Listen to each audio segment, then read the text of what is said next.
Baiklah, di sini saya akan melakukan penjelasan yang saya pelajari mengenai materi soal dan jawaban pembelajaran statistika.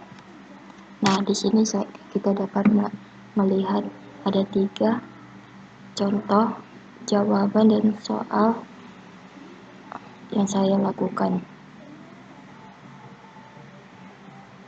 Berikut ini penjelasannya. Yang pertama itu, sebutkan dan jelaskan metode pengujian reliabilitas.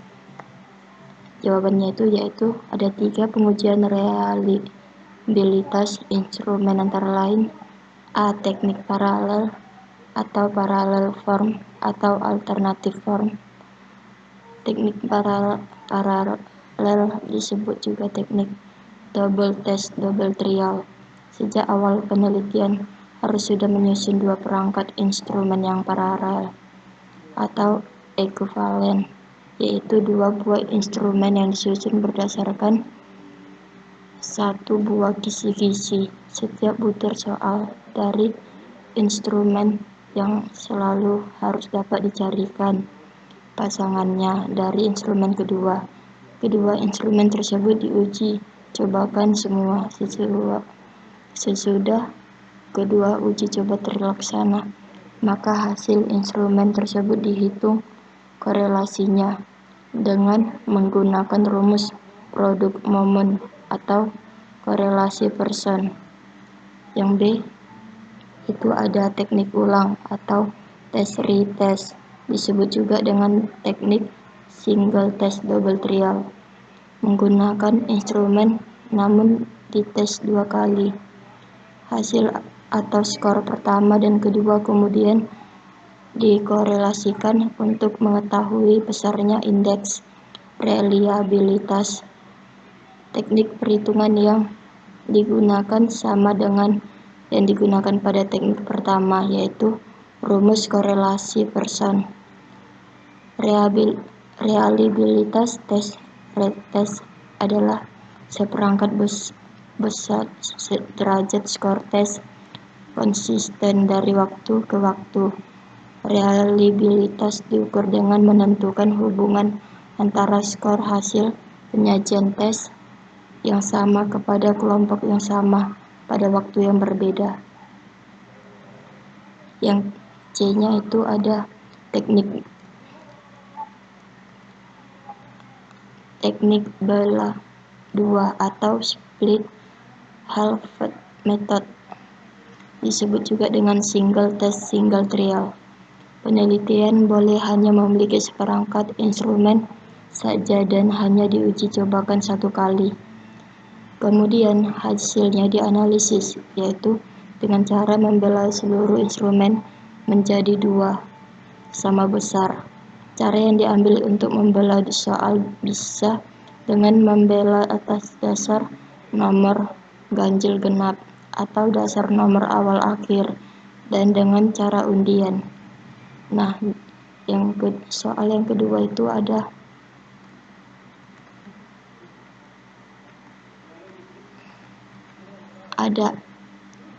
apakah yang dimaksud dengan uji asumsi klasik, dan sebutkan pula jenis-jenis uji asumsi klasik tersebut.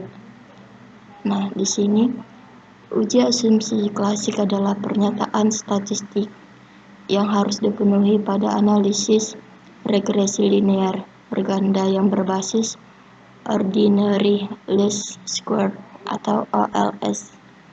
Jenis-jenis uji asumsi klasik yaitu antara lain uji multikolinearitas untuk menentukan apakah ada korelasi yang tinggi antara variabel independen dalam model regresi linear berganda. Jika ada korelasi yang tinggi antara variabel independen, hubungannya antara variabel independen dan variabel dependen terganggu.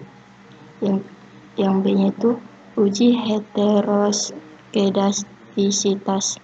Diperiksa apakah ada perbedaan yang tidak sama antara satu residu dan pengamatan lain. Salah satu model regresi yang memenuhi persyaratan adalah bahwa ada kesamaan dalam varians antara residu dari satu pengamatan dan lainnya yang disebut homoskedasticity. Bukti heteroskedastisitas dapat dibuat dengan menggunakan metode scatter plot. Dengan memplot nilai z-beret atau nilai prediktif dengan spreadsheet atau nilai sisa. Yang C, ada uji normalitas untuk melihat apakah nilai residu terdistribusi normal atau tidak. Model regresi yang baik adalah memiliki residu yang berdistribusi normal. Tes normalitas karena itu tidak dilakukan untuk setiap variabel, tetapi untuk nilai residual. Yang keempat itu ada uji autokorelasi yang berguna untuk melihat apakah terjadi korelasi antara suatu periode T dengan periode sebelumnya atau T kurang 1.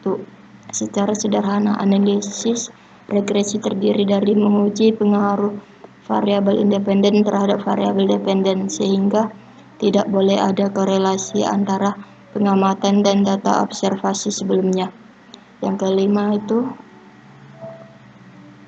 ada uji linearitas yang berguna untuk melihat apakah model yang dibangun mempunyai hubungan linear atau tidak.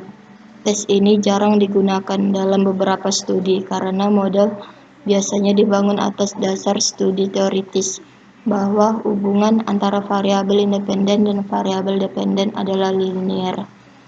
Hubungan antara variabel yang secara teoritis tidak hubungan linear tidak dapat dianalisis dengan regresi linear, seperti masalah elastisitas.